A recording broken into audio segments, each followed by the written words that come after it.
I am way up here. You see the curve of the planet. I'm so high up. So take that, flat earthers.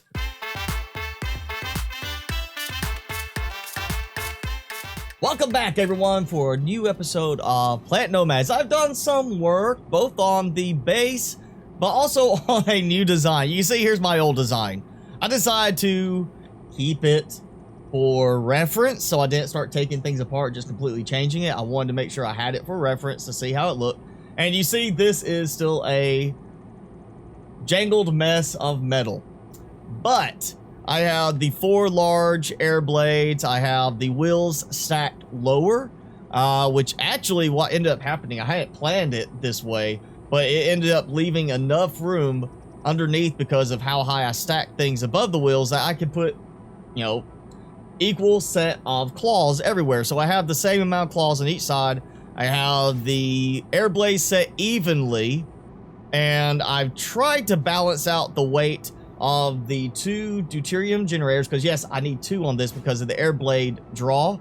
As soon as I put power in one, it said there's too much power draw, so as soon as I put power in the other one, it started working fine.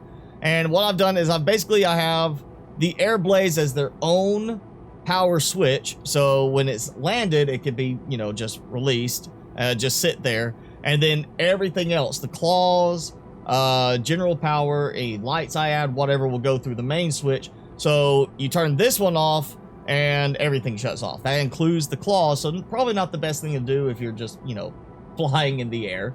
But we're going to give this a try and make sure that this works. And I stacked it neatly above, so I had plenty of room to work around. And this should be, yep, there it goes. Probably would have helped if I turned the air blade power on. And quick catch there, and let's see what happens. Okay, it's got a weird wobble. Just flying up, but I'm getting a good bit of height. You see, it's like it's got a tiny little wiggle to it. All right, and I've already configured everything, so we've got our turning. Not super fast, obviously.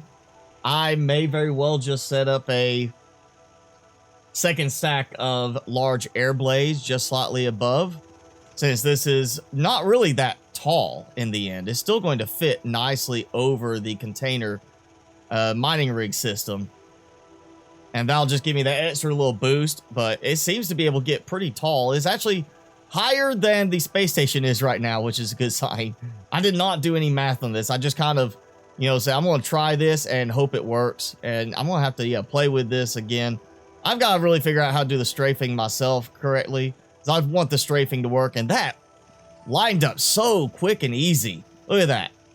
And there we go. We've got claws in place. Look at that. And we're going to lift, I hope. All right, now look at the wheels. The wheels are spinning. And I'm pretty sure, unless something changed by loading the game save in, I turned the power off to the wheels. They have no power going to them. Let's actually look, see. Yeah, they have no power going to them, but the wheels are turning still when I do that. That's kind of a flaw in the, you know, code right there. If they're unpowered, why are they spinning when I try to move? Well, I've maxed out. I'm at 176.9 meters high, but it worked. I am way up here. You see the curve of the planet. I'm so high up. So take that, flat earthers, or flat whatever planet this is. I can't remember at this point. It's been so long since I looked at the name. There we go. So yeah, it works. Let's see, does it wobble? A little bit when I'm lowering. It does kind of still have a little wiggle, but not so much. Like, it seems I'm more balanced thanks to the extra weight, maybe? That is a very tight squeeze. I may... Oh, you know what I could do is I have this hanger for that design, and the other design I looked at was the Eagle. Is very similar in height, so this won't need much. And I'm kind of feeling like I'm definitely gonna redo this a little bit because that's too ugly. But I could actually lower this side just a little bit and maybe make it more of a focus. Like, this is the cargo storage hangar, and then you see this. I really don't have room with the big air blades to store a lot of cargo spots, so This might be the one to actually put in some cargo stuff, or just leave it this height, I guess, and have maybe a slightly taller hangar on that one, like raise it up just a little bit, like one more level. So you have this alternating, like here's a taller one and there's a taller one, and then you got the shorter one. So it gives that kind of, it's a not completely uniform, but still somewhat uniform look. So it's a new day, and I've already been able to test that the solar panels in this configuration will work. There's no problem.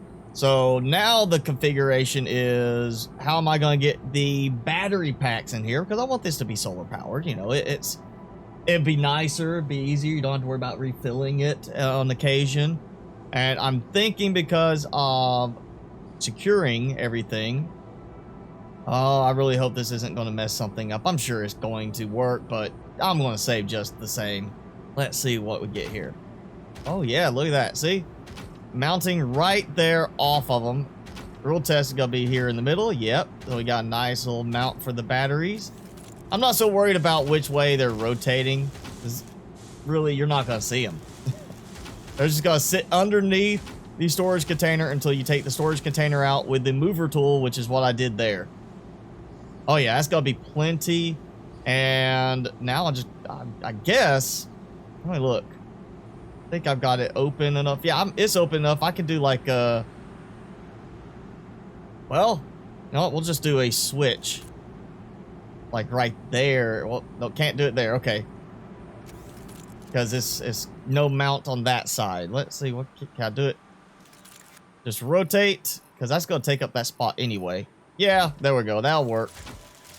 I'll sacrifice a battery there for the fact that I know I'll have a switch that's embedded underneath and still easy to get to, honestly. Just take the storage container out. You're good to go. And there we go. I am drilling. And let me see. Yeah. Even though I'm on a platform way above the ground, I'm drilling with a yield of 393 carbon on this one. I mean, I am not touching the ground, and I'm either drilling out a lot from some, you know, spot below me in the ground, or I'm drilling out the ceiling tiles. That would be kind of funny. Leave this for a little while and suddenly my ceiling tiles are gone, you know? I don't know if that would happen, but it'd be funny if that did. So for simplicity's sake, I've decided to add a separate switch in there just for the mining rig power. And even though it's not on the outside where it's easy to turn off, you know, it'll be a case of you just come up here and let's go with power or mining. You know, you think you'd just be able to set out the power switches separately. Mining power. Yeah, just turn off. All of them lose power. There you go. Simple, easy. You know, I mean, the switch could be on the outside. I guess I could have done that. I could put the switch right here instead to just flip it. And there we go. So you have the panel on this side, which still says mining power. If I type it right, turn it on, and then you can just run over here. Just la la la la la over the side, and bam, off.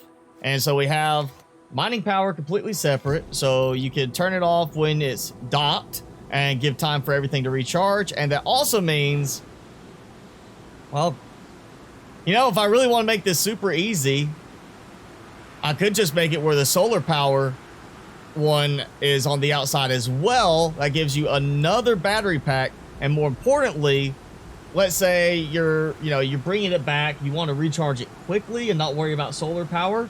You just instead have a, you know, switch in the landing platform area in the hangar bay that you then connect it up there and let it recharge all the battery packs through the deuterium and uranium generators on the solar or the space station.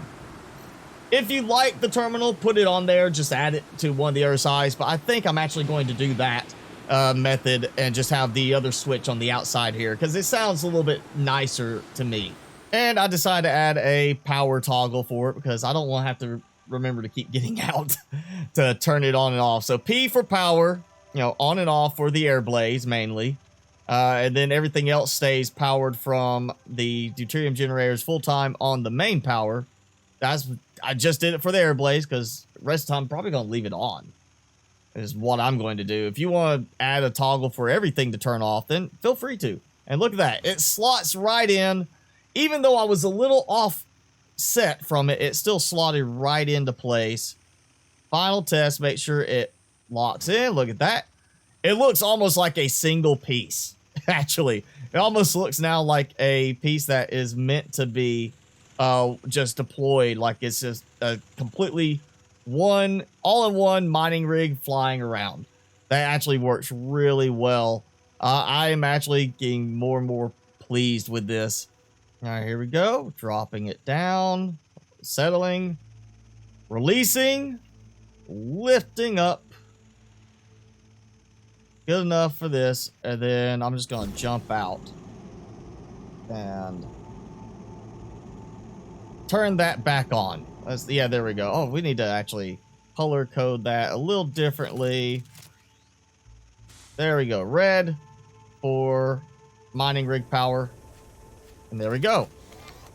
So a little less than what it was getting at the air spot, but more variation. We'll let that run for a few minutes. And of course, we need a beacon for this. So for now, I don't have a ton of stuff just showing on the compass. I'm turning off the navigation on it. So it'll be something you just need to remember to turn on when you deploy it in your game. Once I've got it all finished up and everything's on the workshop. And yes, it's not perfectly flat land, but it is flat enough that I was still able to line it up. I hope you're not dropping something like this on a very, very angled piece of land. I hope you flatten it out well enough that it's not going to just topple over. But there we go. We have a working setup. I am happy. So happy this finally worked out.